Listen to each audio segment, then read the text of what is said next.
Bismillahirrahmanirrahim. Assalamualaikum warahmatullahi wabarakatuh. Salam sejahtera, salam Malaysia Madani dan salam perpaduan. Yang berusaha Tuan Pengerusi Majlis, barisan panel hakim yang arif lagi bijaksana. Dif kehormat para guru, seterusnya hadirin yang saya hormati sekalian. Bersatu kita teguh, bercerai kita roboh. Peribahasa ini bukan sekadar ungkapkan indah, malah menjadi peringatan bahawa perpaduan merupakan asas kekuatan sesebuah negara.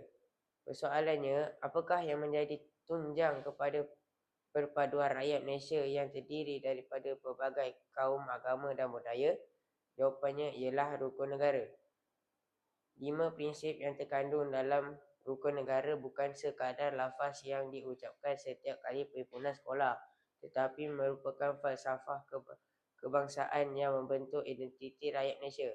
Daripada 5 prinsip tersebut, saya memilih untuk menghuraikan prinsip-prinsip keluhuran perlembagaan kerana di sinilah terletaknya asas kepada kestabilan, keharmonian dan kemakmuran negara.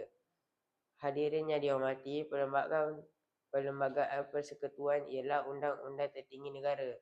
Di dalamnya terkandung hak dan tanggungjawab setiap warga negara, kedudukan institusi raja perlembagaan, kebebasan beragama, pembahagian kuasa kerajaan serta jaminan keadilan kepada semua rakyat. Keluhuran perlembagaan bermaksud setiap rakyat wajib menghormati, memahami dan mematuhi perlembagaan tanpa mengira kedudukan atau latar belakang. Tiada sesiapa yang mengatasi perlembagaan. Inilah asas kepada sebuah negara yang aman dan berdaulat. Namun begitu, cabaran hari ini semakin besar. Kita hidup dalam era digital yang membolehkan maklumat disebarkan dalam sekelip mata. Malangnya terdapat segelintir masyarakat yang mudah mempercayai berita palsu, menyebarkan fitnah, menghina institusi negara dan mengeluarkan kenyataan berbaur kebencian tanpa menyelidik kebenarannya. Sikap seperti ini bukan sahaja melanggar nilai murni, malah boleh menggugat keharmonian negara. Sidang hadirin sekalian, keluhuran perlembagaan tidak mampu berdiri sendiri. Prinsip ini saling berkait dengan 4 prinsip rukun negara yang lain. Percaya kepada Tuhan mendidik kita menjadi insan yang berakhlak, jujur dan bertanggungjawab. Individu yang benar-benar menghayati ajaran agama pasti akan menghormati hak orang lain dan menjauhi perbuatan yang boleh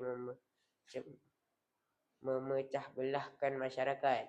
Kesetiaan kepada raja dan negara pula mengajar kita agar menghormati institusi raja berperlembagaan yang menjadi lambang perpaduan negara. Kesetiaan bukan hanya diukur melalui kata-kata tetapi melalui tindakan pertahankan keamanan, memelihara keharmonian yang mengutamakan kepentingan negara. Prinsip kedaulatan undang-undang memastikan setiap individu dilayan secara adil tanpa mengira pangkat atau kedudukan. Apabila undang-undang dihormati, keadilan dapat ditegakkan dan keamanan dapat dipelihara. Akhir sekali, kesopanan dan kesusilaan menjadi benteng kepada hubungan sesama manusia. Dalam dunia media sosial, hari ini adat semakin terhakis, kata-kata yang kasar, fitnah dan penghinaan semakin mudah ditolakkan. Sedangkan masyarakat yang bertamadun ialah masyarakat yang mampu membezakan pendapat tanpa memutuskan silaturahim. Hadirin yang saya hormati, sebagai generasi pewaris negara, apakah tanggungjawab kita? Pertama, memahami perlembagaan dan hayati rukun negara. Jangan sekadar menghafalnya tapi amalkan dalam kehidupan seharian. Kedua, jadilah pengguna media sosial yang beretika. Semak sebelum berkongsi, fikir menulis dan menghormati sebelum mengkritik. Kebebasan bersuara bukan bererti kebebasan menghina. Ketiga, pupuk semangat perpaduan. Hormatilah kepelbagaian budaya, agama dan bahasa kerana itulah keunikan Malaysia. Perbezaan bukan alasan untuk berpecah, sebaliknya peluang untuk saling memahami. Hadirin sekalian, Tunku Abdul Rahman pernah menyatakan bahawa kekuatan sesebuah negara terletak pada perpaduan rakyatnya. Perpaduan pula tidak akan dapat dipertahankan tanpa menghormati perlembagaan sebagai undang-undang tertinggi negara.